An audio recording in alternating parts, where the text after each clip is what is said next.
Halo, perkenalkan nama gue Age. Lu pernah berpikir nggak kalau hubungan dengan sahabat lama lu bakal erat selamanya? Hingga kalian mempunyai keturunan dan tetap mempunyai hubungan yang baik, tak ada bedanya saat masih muda. Indah kan?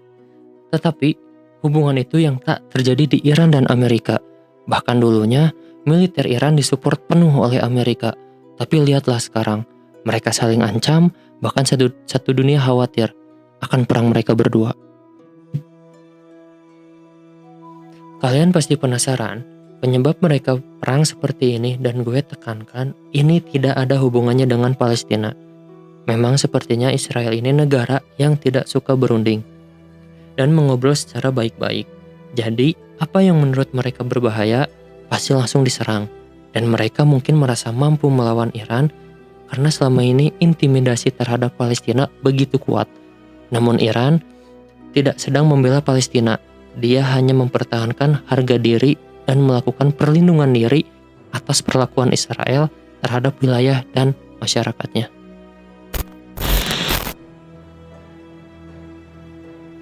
Setelah Reza Shah dipaksa turun tahta karena invasi Anglo-Soviet, selama Perang Dunia Kedua, Reza Pahlavi naik tahta untuk memimpin Iran dari tahun 1941 hingga 1979. Nah, pada tahun 1953 terjadi kudeta untuk menggulingkan Perdana Menteri Mohammad Mossadegh karena pada saat itu beliau berusaha menasionalisasi industri minyak Iran. Amerika bersama Inggris melihat itu sebagai ancaman untuk kepentingan Barat. Setelah kudeta berhasil, Reza Pahlavi menjadi pemimpin dengan kuasa penuh yang didukung oleh Amerika Serikat. Peristiwa ini sangat membentuk arah bilateral selama 2 dekade berikutnya, dengan Iran menjadi sekutu setia Amerika Serikat. Saat Perang Dingin, Iran bersama Arab Saudi menjadi pilar kembar untuk menahan pengaruh Uni Soviet di Timur Tengah. Karena Iran mau bekerja sama dengan blok Barat, sehingga Amerika menjadi pemasok utama persenjataan militer Iran. Reza Pahlavi menghabiskan sebagian besar anggarannya untuk membangun pangkalan militer dengan persenjataan yang canggih, dukungan dan penasehat dari Amerika Serikat. Terasa begitu hangat bukan? Dan Amerika juga mendukung program nuklir sipil dengan nama Atom for Peace. Selain pembangunan dari segi militer, Amerika juga bersedia membantu kerjasama ekonomi yang signifikan bersama Iran. Dikenal dengan nama Revolusi Putih, proyek-proyek infrastruktur, militer, industri didukung penuh oleh Amerika Serikat. Walaupun didukung penuh oleh Amerika Serikat, tidak semena-mena rakyat Iran itu pada memihak. Justru karena pengaruh global dan ketergantungan Iran terhadap Amerika Serikat, membuat masyarakat Iran mengkritik bahwa pada saat itu seperti pemerintahan boneka yang didalangi oleh Barat. Bukan hanya itu saja, masyarakat yang kesal dan mengkritik pemerintah saat itu bisa saja dibungkam selamanya oleh Safak. Safak tuh mudahnya seperti Petrus ya di Indonesia. Kalau kalian ada yang tahu Petrus, coba deh sharing gitu, pro dan kontranya pada saat itu ya. Jadi menurut kalian lebih baik berdiri di negara sendiri tapi rakyatnya kesusahan, atau dijadikan boneka oleh negara lain tapi pembangunan dan infrastrukturnya berkembang? Kalau kalian di posisi seperti itu, kalian akan memihak siapa?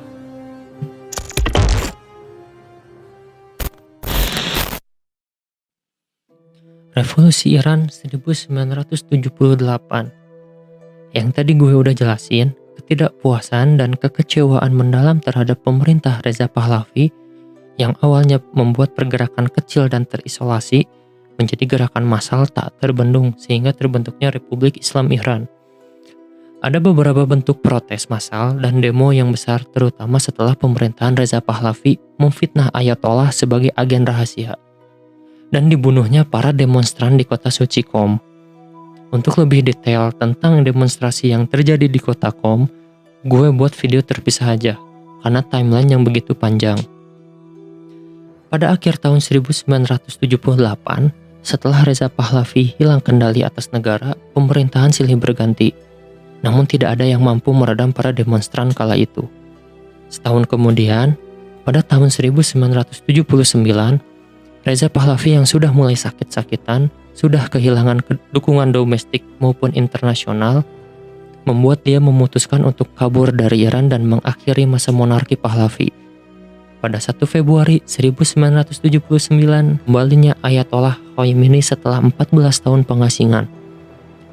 Disambut oleh jutaan rakyat yang memadati jalan Teheran. 10 hari kemudian, tepat saat 11 Februari 1979, pasukan Iran menyatakan netralitas dan sisa-sisa pemerintahan Syah runtuh. Republik Islam Iran diproklamasikan.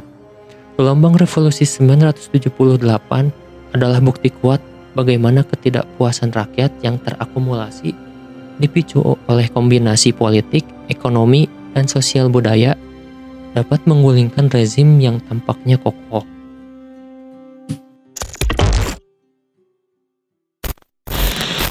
Setelah revolusi Islam 1979 yang dipimpin oleh Ayatollah Ruhollah Khomeini, Iran berubah menjadi negara anti Barat, khususnya anti Amerika.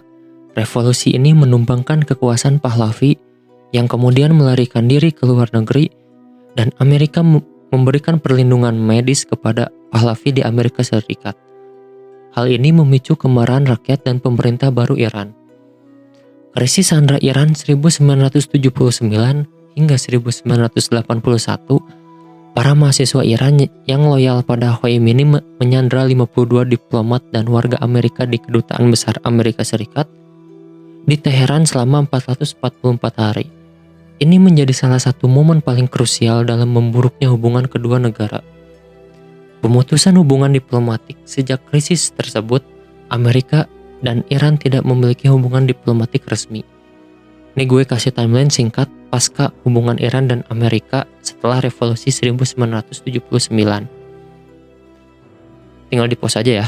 Setelah berdirinya Republik Islam Iran, hubungan Iran-Amerika berubah dari sekutu menjadi musuh utama yang berlangsung hingga hari ini, ditandai dengan permusuhan politik, ekonomi, dan ideologi yang mendalam.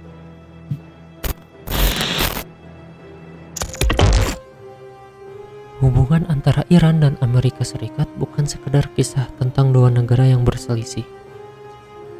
Ini adalah cerita panjang tentang kepercayaan yang hilang, tentang kepentingan yang saling berbenturan, dan tentang luka sejarah yang tak pernah benar-benar sembuh. Dulu, sebelum tahun 1979, Iran dan Amerika adalah sekutu. Amerika mendukung Iran, membantu memperkuat pemerintahannya, membanjiri negeri Persia itu dengan senjata dan investasi. Tapi sejarah berubah begitu cepat. Revolusi Islam meledak, Reza Pahlavi jatuh, Amerika kehilangan pijakannya, dan dari sana babak baru dimulai. Babak permusuhan yang membara. Krisis Sandra di Teheran menjadi pemicu 52 warga Amerika ditahan selama 444 hari. Bukan hanya menjadi drama diplomatik, tapi juga simbol permusuhan yang mendalam. Amerika marah, Iran menantang, hubungan terputus, dan sejak saat itu keduanya berdiri di jalur yang berlawanan.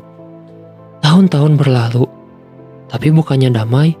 Yang terjadi justru serangkaian konflik baru. Sanksi ekonomi menjerat Iran, perang proksi berkecamuk di Irak, Suriah, dan Yaman. Amerika menuduh Iran sebagai sponsor terorisme, Iran menuduh Amerika sebagai musuh Islam. Keduanya saling mengawasi, saling menyerang, meski kadang tak secara langsung.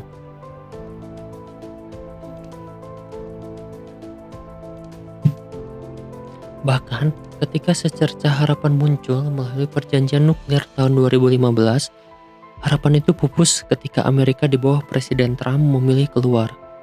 Iran kembali disanksi, ketegangan kembali memuncak.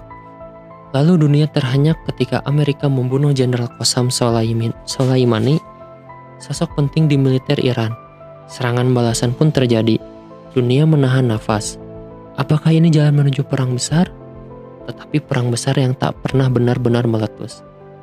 Yang terjadi perang adalah perang senyap, perang ekonomi, perang pengaruh, perang bayangan. Hingga hari ini, Iran dan Amerika tetap menjadi dua kutub yang saling berlawanan. Bukan sekadar soal nuklir, bukan sekadar soal politik. Ini adalah cerita panjang tentang bagaimana luka, rasa saling curiga, dan ego kekuasaan membentuk dua negara yang sulit berdamai. Mungkin di masa depan akan ada babak baru, mungkin akan ada jalan menuju perdamaian. Tapi untuk saat ini, kisah Iran dan Amerika masih tetap terbuka. Sebuah kisah tentang dua negara yang masih terus saling mengukur kekuatan di panggung dunia. Dan mungkin kisah ini masih jauh dari kata selesai.